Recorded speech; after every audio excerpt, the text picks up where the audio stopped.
Bom dia, boa tarde, boa noite. Eu sou o Kalel e esse é mais um dia do nosso programa de leitura bíblica de capa a capa, maratonando as escrituras em 365 dias. Hoje é domingo de Páscoa, dia 95.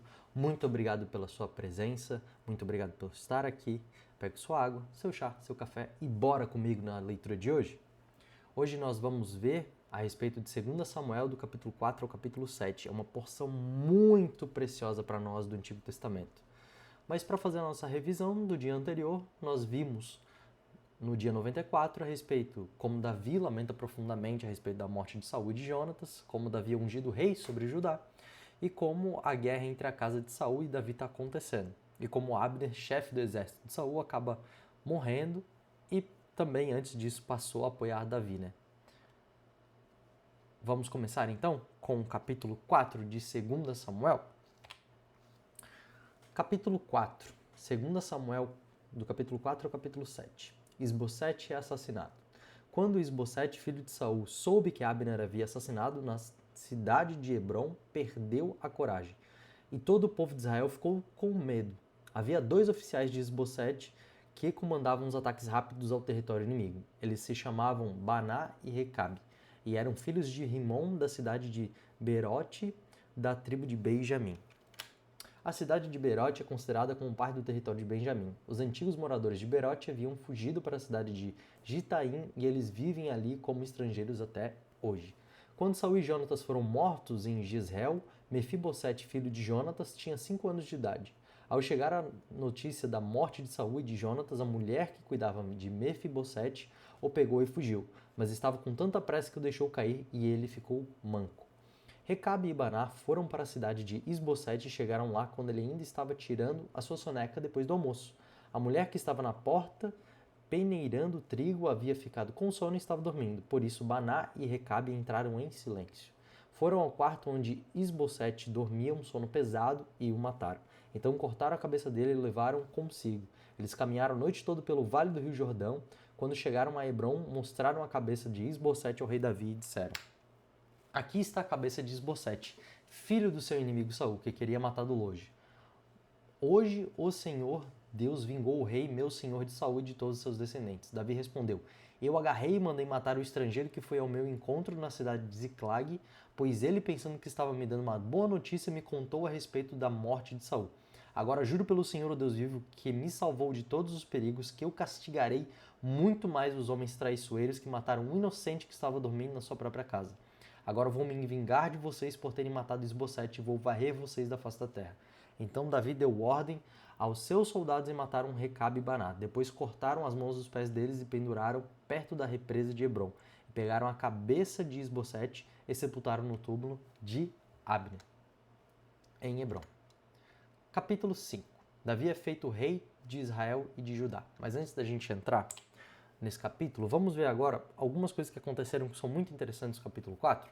A gente acabou de ver aqui uma repetição do que aconteceu com aquele Amalequita, que achava que estava agradando Davi, e na verdade ele estava causando desgosto, porque Davi, em meio a esse partidarismo político, que levava a separação e a morte dos próprios irmãos, ele odiava esse tipo de coisa. Muito pelo contrário, a gente vai ver que Davi entendia que era Deus quem gostaria de governar a sua própria nação, e não ele. Isso significava que ele não precisava ficar lutando para que ele entrasse no poder, mas sim que Deus iria abrir espaço para isso. E as outras pessoas não entendiam isso e faziam aquilo que dava na telha. Quando você quer derrubar o seu inimigo, você tem que ir lá e matá-lo. Mas eram seus próprios irmãos e isso era errado. Em 1 Crônicas do 29, 11, 12, a gente vai ver exatamente como Davi se sentia nesse lugar de que era Deus quem queria guiar todo o povo. Vai estar escrito o seguinte: teu é, Senhor, o poder, a grandeza, a honra, a vitória e a majestade, porque teu é tudo quanto há nos céus e na terra. Tu é, Senhor, o Rei, e tu te exaltas por chefe sobre todos. Riqueza e glória vêm de ti, tu dominas sobre tudo, e na tua mão há força e poder contigo.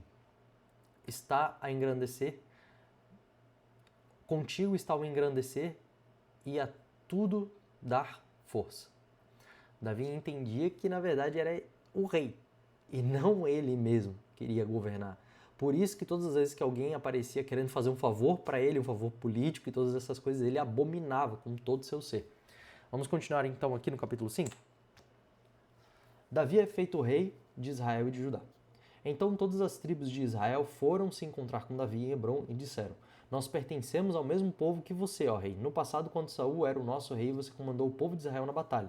E o Senhor Deus lhe disse que você seria comandante e governador do povo dele. Assim, todos os líderes de Israel foram se encontrar com Davi em Hebrom. Davi fez um acordo sagrado com eles e eles o ungiram rei de Israel. Ele tinha 30 anos de idade quando se tornou rei e reinou 40 anos. Governou Judá em Hebrom 7 anos e meio, governou Israel e Judá em Jerusalém 33 anos. O rei Davi e os seus soldados foram atacar Jerusalém. Os jebuseus, que eram os moradores da cidade, pensaram que não seriam capazes de conquistá-la e por isso disseram: Você nunca entrará aqui. Para fazer você ficar do lado de fora, bastam os cegos e os aleijados. Mas Davi tomou a fortaleza de Sião e ali passou a ser chamada de Cidade de Davi. A coisa aconteceu assim. Naquele dia, Davi disse aos seus soldados: Se alguém quiser matar os jebuseus, aqueles pobres cegos e aleijados, que eu tanto odeio, então que suba pelo túnel da água e os ataque. É por isso que se diz: os cegos e os aleijados não podem entrar na casa de Deus. Davi ficou morando na fortaleza e chamou de Cidade de Davi. Em volta ele construiu defesas que iam desde o aterro que fica no lado leste da cidade até o palácio. E Davi ia ficando cada vez mais forte porque o Senhor, o Deus Todo-Poderoso, estava com ele. O rei Hirão, da cidade de Tiro, enviou embaixadores a Davi. Ele mandou toras de cedro e também carpinteiros e pedreiros, e eles construíram um palácio para Davi. E assim Davi entendeu que o Senhor o havia confirmado como rei de Israel e que por amor ao seu povo estava fazendo seu reinado progredir. Depois que Davi saiu da cidade de Hebrom, Davi arranjou mais concubinas e esposas em Jerusalém e com elas teve mais filhos e filhas. Os filhos de Davi nasceram em Jerusalém foram Samua, Sobabe, Natã, Salomão, Ibar, Elisua, Nefeg, Jafia, Elisama, Elifiada, Elifelete. Davi derrota os filisteus. Quando os filisteus souberam que Davi tinha sido ungido como rei de Israel, o seu exército saiu para prendê-lo. Quando soube disso, Davi desceu para a fortaleza, os filisteus chegaram ao vale dos gigantes e o ocuparam.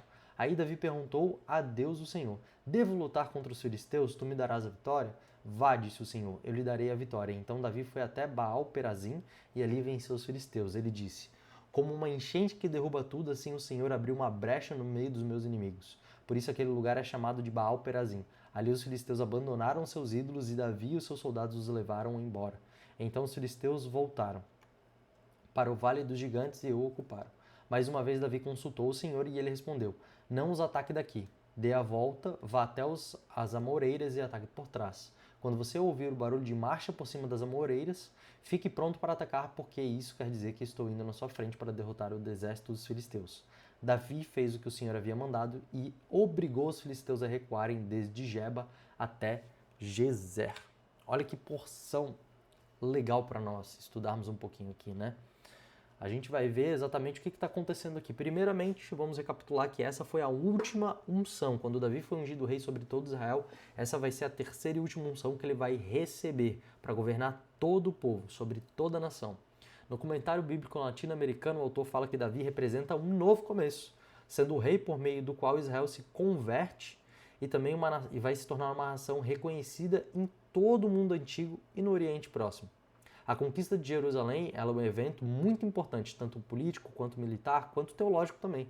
Ela fica no cume do Monte Sião, e ser tomado esse lugar representa um grande avanço na promessa de conquistar toda a terra de Israel, visto que aquele pedaço de terra de Jerusalém estava desde a época de Josué sendo uma resistência dos cananeus. Agora ela é a capital para o governo davídico, e isso representa que Deus está empenhado em eliminar através do próprio Davi todos aqueles que restavam a ser expulsos da terra, dando assim a promessa em plenitude para que o povo habitasse naquela terra e para que os judeus pudessem ficar em paz. Vamos agora para o capítulo 6. A Arca da Aliança levada para Jerusalém. Mais uma vez Davi reuniu os melhores soldados de Israel num total de 30.000 homens. Levou-os à cidade de Balá, em Judá, para pegarem a Arca da Aliança, que tem o nome do Senhor Todo-Poderoso, que se assenta no seu trono entre os querubins. Colocaram a arca num carro de bois novo e a tiraram da casa de Abinadab, que ficava num monte. Uzai e Aió, filho de Abinadab, guiavam um carro, que carregava a arca. Aiô caminhava na frente, Davi e todos os israelitas dançavam e cantavam com todas as suas forças em louvor a Deus o Senhor. Eles tocavam harpas, líbrias, tamborins, castanholas e pratos. Quando chegaram ao campo de descansar cereais que pertencia a Nacon, os bois tropeçaram. Então Uzá estendeu a mão e segurou a arca da aliança. O Senhor Deus ficou irado com Uzá por sua falta de respeito e o matou. E Uzá morreu ali ao lado da arca. Davi ficou furioso porque o Senhor, na sua ira, havia castigado Uzá. Assim, até hoje, aquele lugar é chamado de Peres Uzá.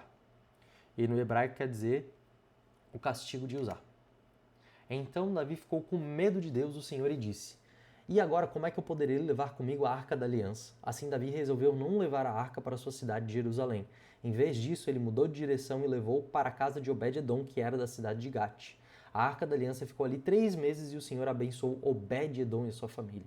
O rei Davi soube que por causa da arca, o Senhor havia abençoado a família de Obed-edom e tudo que ele tinha. Então tirou a arca da casa de Obed-edom e com uma grande festa levou para a cidade de Davi. Depois que os homens que carregavam a arca deram 6 passos, Davi ofereceu a Deus em sacrifício um touro e um bezerro gordo.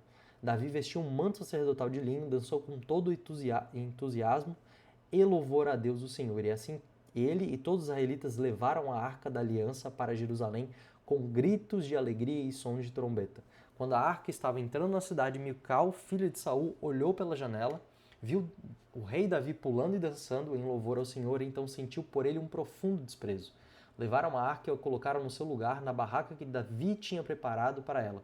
Então ele ofereceu a Deus o Senhor sacrifícios que foram completamente queimados e ofertas de paz. Quando acabou de oferecer os sacrifícios e as ofertas, Davi abençoou o povo em nome do Senhor, Deus Todo-Poderoso. Depois a cada homem e a cada mulher de Israel deu um pão, um pedaço de carne assada e passas. Em seguida todos foram para casa. Davi voltou para casa a fim de estar com a sua família, e Mical, filha de Saul, saiu para encontrá-lo.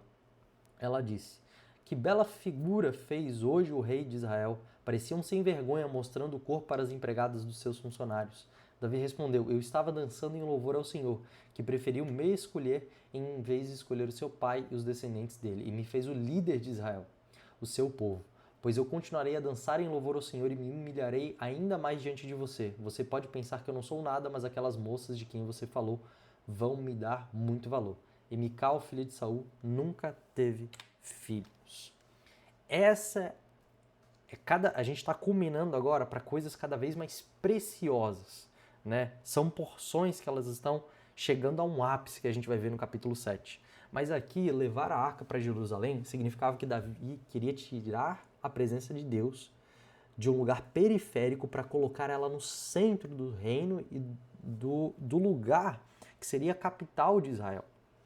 Ele queria trazer a presença de Deus para governar e abençoar todo Israel, assim como acontecia antes da monarquia, quando Samuel guiava o povo através da orientação divina. Isso significa que Davi estava retornando àquele modelo teocrático, onde a pessoa de Deus governaria toda a nação através da sua palavra. O caso da morte de Uzá, a gente tem esse lance de, nossa, mas estava sendo uma festa, estava sendo um momento tão legal, por que nesse momento mais alegre Deus matou um homem que simplesmente queria ajudar? Deus não aceita ele ser adorado de qualquer forma e ele também não aceita que a gente se relacione com ele de qualquer maneira. Uzá é a representação de que pessoas bem intencionadas diante de Deus podem morrer por pura ignorância. Se a gente for para Números na lei, capítulo 1, versículo 50, vai estar escrito: Mas tu põe os levitas sobre o tabernáculo do testemunho e sobre todos os teus utensílios, e sobre tudo que lhe pertencer. Eles levarão o tabernáculo e todos os seus utensílios, e os servirão e se acamparão ao redor do tabernáculo. Ou seja, não é qualquer pessoa que pode levar a presença de Deus, seja um animal, estrutura ou pessoa. Deus quer se relacionar da maneira que Ele mesmo deseja, da maneira que Ele mesmo escolheu. E Ele deseja que nós o adoremos da forma que Ele escolheu também. Nós é que somos as partes que devemos nos sujeitar a Ele, e não o contrário. Outra coisa que também tem nesse capítulo que é muito precioso para nós é esse retorno, né? De que Davi percebe que, na verdade, Deus quer abençoar a nação, que aquilo ali só foi uma gafe deles, só foi uma forma que eles não obedeceram à lei. E a gente vai ver que a cada 6 passos até chegar a Jerusalém, da casa de Obed-edom até chegar lá, eles sacrificavam um carneiro e um cordeiro. A gente vai ter muitas disputas de opinião aqui e existem dois pensamentos. Uma que eles só sacrificaram uma vez, na hora que eles estavam partindo, e a outra é que eles, a cada 6 passos, eles ofereciam um sacrifício de novo. Por Davi ser um adorador por excelência, as pessoas acabam adotando a segunda perspectiva. Não que a gente tenha subsídio para dizer se era uma ou a outra, mas quer dizer que geralmente nós adotamos a segunda pela característica de Davi, justamente para ele não recompensar, mas porque ele entendeu como era para fazer, para levar a presença de Deus, e isso virou uma grande festa, uma grande comemoração. Para a gente entender a partir desse segundo ponto, é considerado mais ou menos uma distância de 12 quilômetros da casa de Obed-Edom até Jerusalém, de 10 a 15 quilômetros. Isso daria aproximadamente 16 mil passos, resultando cerca de 2.600 sacrifícios. Com essas estimativas de tempo de sacrifício, a jornada poderia levar de 2 a 5 dias. Ou seja, uma coisa que era para durar uma tarde, durou uma semana inteira. Isso mostra que não foi apenas um transporte frio e uma mera menção religiosa, mas sim um ato intenso de reverência e adoração. Era essa perspectiva que Davi queria trazer para o povo. Era isso que Davi queria oferecer ao povo. Um aspecto de relacionamento e de adoração extravagante e intenso. Davi coloca a Arca da Aliança, a mesma arca que matou um homem, em uma tenda aberta onde várias pessoas ficavam face a face com Deus, ministrando louvor e adoração sem parar. E assim damos início ao tabernáculo de Davi, o tabernáculo mais querido, o tabernáculo mais mencionado por Deus, o tabernáculo que é citado no Novo Testamento, que ele seria reerguido em Atos 15, para que as suas brechas fossem tapadas e para que todos os homens da face da terra, ou seja, todos os gentios, viessem a adorar a Deus. Deus pegou esse modelo de tabernáculo, que da mesma forma que as pessoas que se relacionavam com ele morriam, mas quando se relacionavam da forma certa, tinha uma profunda comunhão com ele, ele pegou esse modelo de tabernáculo e falou para nós, é dessa forma que eu quero agora. E agora a gente vai para o capítulo 7, para o ápice de tudo isso que a gente está lendo agora. Essa é a porção, veja bem, essa é a porção, uma das porções mais importantes do Antigo Testamento antes do Novo Testamento. Porque essa é a porção, é a promessa do rei messiânico que vai se assentar no trono de Davi. Vamos prestar muita atenção porque é dessa promessa que Jesus se apoia para trazer o seu governo e o seu reino sobre a terra. Vamos lá? A mensagem de Natã para Davi. O rei Davi conseguiu controlar completamente seu reino e o Senhor Deus o livrou de todos os seus inimigos. Um dia Davi disse ao profeta Natã: "Veja só, aqui estou eu morando numa casa revestida de madeira de cedro, enquanto a Arca da Aliança está guardada numa barraca." Natã respondeu: "Faça tudo o que você quiser, porque o Senhor Deus está com você." Mas naquela noite o Senhor disse a Natã: "Vai e diga ao meu servo Davi que eu mandei dizer o seguinte: não é você a pessoa que deve construir um templo para eu morar. Desde que eu tirei do Egito o povo de Israel, e até hoje eu não tenho morado em nenhum templo, tenho viajado morando numa barraca. Em todas as minhas viagens com o povo de Israel, nunca perguntei aos líderes que escolhi por que razão eles não construiriam para mim um templo revestido de cedro. Portanto, diga ao meu servo Davi que o Senhor Todo-Poderoso disse o seguinte: eu tirei você do trabalho de cuidar de ovelhas nos campos para que governasse o meu povo de Israel. Estive com você em todos os lugares por onde tem ido e conforme você foi avançando. Eu o defendi de todos os seus inimigos. Eu farei com que você seja famoso, tão famoso quanto os maiores líderes do mundo. Escolhi um lugar para o meu povo de Israel e o fiz morar ali, onde eles deverão viver em paz. Desde que entraram na terra, eles têm sido atacados por povos violentos, mas isso não acontecerá mais. Eu prometo que livrarei você de todos os seus inimigos e que lhe darei descendentes. E quando você morrer e for sepultado ao lado dos seus antepassados, eu colocarei um de seus filhos como rei e tornarei forte o reino dele. Será ele quem construirá um templo para mim, e eu farei com que os seus descendentes governem para sempre. Eu serei o pai dele e ele será o meu filho. Quando ele errar, eu castigarei como o pai castiga o seu filho. Porém, não retirarei dele o meu amor como fiz com Saul, para que você pudesse ser rei. Você sempre terá descendentes, e eu farei com que o seu reino dure para sempre e a sua descendência real nunca termine. E Natã contou a Davi tudo que Deus lhe havia revelado. A oração de agradecimento de Davi. O rei Davi entrou na barraca, sentou-se e orou assim: Ó Senhor meu Deus, eu não mereço tudo o que fizeste por mim no passado e a minha família também não merece. E como se as bênçãos do passado ainda fossem poucas, agora estás fazendo promessas a respeito dos meus descendentes do futuro. E deixaste um homem ver, ó Senhor meu Deus. O que mais posso te dizer? Tu me conheces, pois sou teu servo. Era o teu desejo e propósito fazer isso, e tu me deixaste saber de todas essas grandes coisas. Como és grande, ó Senhor nosso Deus, não há ninguém igual a ti. Como temos ouvido dizer, somente tu és Deus e não existe outro. Não há nenhuma outra nação na terra como o teu povo Israel, que libertastes para ser o teu próprio povo. Tu te tornaste famoso e fizeste grande e maravilhosas coisas por eles. Tu libertaste o teu povo do Egito e expulsaste as outras nações e os seus deuses conforme o teu povo ia avançando. Ó Senhor, tu fizeste com que o teu povo de Israel fosse teu para sempre e te tornasse o seu Deus. E agora, ó Senhor nosso Deus, confirma a promessa que fizesse a meu respeito e a respeito da minha família e cumpre o que dissesse que ia acontecer. A tua fama será grande e para sempre as pessoas dirão: o Senhor Todo-Poderoso é o Deus de Israel, e tu farás com que sempre haja reis entre os meus descendentes.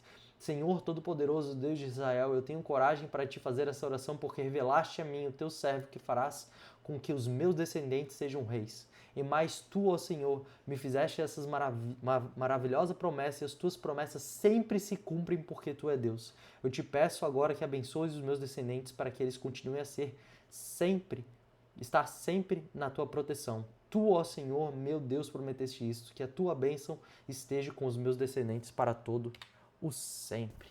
Amém, amém, amém, amém. Essa bendita promessa calca o governo de Jesus, porque ele é o filho de Davi, ele é o filho de Deus, ele é o bendito descendente, porque a gente viu que o reino após Salomão, que era, entre aspas, a pessoa que eles achavam que seria esse rei, decaiu, foi para Babilônia, foi levado cativo, mas a palavra para ele, para Davi, vai se cumprir. Essa é a nossa esperança. Essa palavra se cumpriu parcialmente. Quando Jesus veio e morreu por nós, ele se revelou sim a pessoa que sentaria no trono de Davi. Mas em primeiro momento nós experimentamos aquilo que é o livramento espiritual. Essa promessa que foi dada aqui é uma promessa objetiva. O judeu de 33 anos que está sentado ao lado do Pai, nesse exato momento, Jesus Cristo, vai retornar para tomar o governo que ele tem sobre a terra. E nesse dia ele vai passar a espada sobre todos os seus inimigos. Porque essa é a promessa para o filho de Davi, que o governo dele seria sobre todo aquele território, mas a grande questão é que aquele território é a porção santa de Deus que vai governar toda a terra. É através dessa promessa que nós temos a primeira menção do livro de Mateus. Aquela genealogia que está escrito lá em Mateus não é à toa, é por causa dessa promessa aqui. É por causa dessa promessa aqui que Mateus começa o seu texto dizendo: esse é o cara que vai livrar a gente dos nossos pecados, da opressão. Esse é o cara que vai nos guiar para um caminho onde Deus vai ser reconhecido. Olha o que está escrito. Olha o que está escrito a respeito. A tua fama será grande e para sempre as pessoas dirão: o Senhor Todo-Poderoso é o Deus de Israel. A fama de Davi, que as pessoas vão reconhecer, não é a respeito do próprio Davi, é a respeito que o Senhor Todo-Poderoso é o Deus de Israel. Ou seja, a fama de Davi não é uma fama dele mesmo, é uma fama que Deus vai espalhar através dele. Isso é uma porção muito importante para nós. Muito importante. E aqui nós finalizamos a nossa leitura de hoje. E quais são as nossas reflexões a respeito disso, né? A respeito dessas porções tão maravilhosas que a gente acabou de ver. se relacionar com Deus da maneira errada, mesmo que com boas intenções, não nos isenta de pagar um preço muito caro, igual usar. Usar tem que ser um exemplo pra gente, que Deus não se relaciona com gente ignorante. Ele conhece os ignorantes. Nós podemos ser ignorantes, mas se nós ignorarmos que Deus é um Deus que faz com que nós nos posicionemos para adorá-lo em espírito e em verdade, nós nunca poderemos se relacionar com ele realmente, através da nossa ignorância. Porque a palavra de Deus é a verdade, e a verdade liberta. E a primeira coisa que a gente precisa da libertação de Deus é da nossa ignorância. Outra coisa, existe graça e misericórdia da parte do Senhor para a gente aprender a se relacionar com Ele da maneira correta. E isso vai nos levar a ter uma vida de adoração e de intensa comunhão de uma forma extravagante, como também foi Davi. É nesse lugar de profundidade de relacionamento, de consciência, na palavra, de como se relacionar com Ele e de adoração extravagante que as promessas de Deus são declaradas e firmadas conosco, assim como foi com Davi. Deus tem promessa para mim e para você ainda hoje. E esse lugar só é acessado através disso que a gente aprendeu com Davi. Com uma consciência que é guiada pela palavra, com uma adoração extravagante, que não se importa em sacrificar a cada 6 passos, e com um lugar onde eu quero que Deus more no centro da minha vida. Essa é a receita pronta para Deus não simplesmente falar com você, mas para Deus falar coisas que jamais vão ser roubadas de você. Nós estamos calcados no Novo Testamento, porque homens e mulheres da parte de Deus receberam promessas pessoais. Essa promessa é uma promessa pessoal para Davi. Não adianta você achar que o Messias vai vir de outro descendente porque Deus vai mudar de ideia. Ele já veio e não vai mudar. É de Davi. A promessa de Abraão é a mesma coisa. A família de Abraão vai abençoar todas as famílias da face da terra. E nós somos introduzidos nessa promessa através da fé. Porque nós nos tornamos filhos de Abraão através da fé.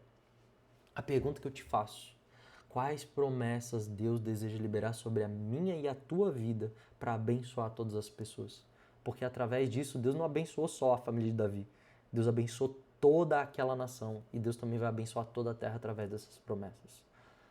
Muito obrigado pela sua presença. Amanhã nós veremos que Davi prospera em tudo isso que ele vai fazer, mas ele também acaba cometendo o pior pecado da vida dele com Batseba. Ele é confrontado e ele sofre as consequências e começa a caminhar pelo caminho de redenção. Porque até mesmo um homem segundo o coração de Deus não está isento de pecar, mas segundo a graça e a misericórdia de Deus, nós somos guiados até vermos a sua face, face a face. Muito obrigado, que Deus te abençoe e até amanhã.